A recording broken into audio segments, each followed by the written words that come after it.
This portion of Utah's Morning News is brought to you by Regence Blue Cross Blue Shield. Joining us live on the KSL Newsline is Dr. Mark Hiatt with Regence Blue Cross Blue Shield of Utah. Doctor, good morning. We've heard of the young Canadian couple who found worms in their feet after a recent vacation to the beach. What's going on with worms burrowing into the feet here?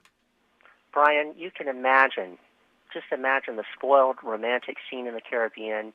You're there on the beach, taking a midnight stroll with the light from the moon above, but parasitic worms in the sand below burrowing into your bare feet. You see, Brian and Mary, some hookworm larvae from contaminated sand can burrow through human skin.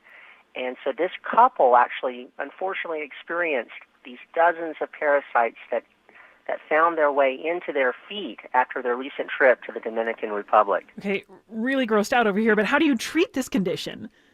Well, Mary, this parasitic infestation typically goes away without treatment on its own, as these larvae really can't survive for more than a few weeks in humans. But there are anti-parasitic medications that can help. All right, so if people have any trips planned to those pristine white sand beaches in the tropics, what do they need to at least pay attention to? Well, if you've got something planned, I would call your resort, the one at which you'll be staying, to see if the nearby beach is truly pristine. You see, these parasites are actually spread when animals go to the bathroom on the beach, because these parasites live in the intestines of dogs, cats, and wild animals. And so they can contaminate the sand with their feces. So you got to make sure that the beach you're staying at is clean and is thoroughly cleaned often. And then another thing you can do, of course, is to wear shoes when walking on the beach.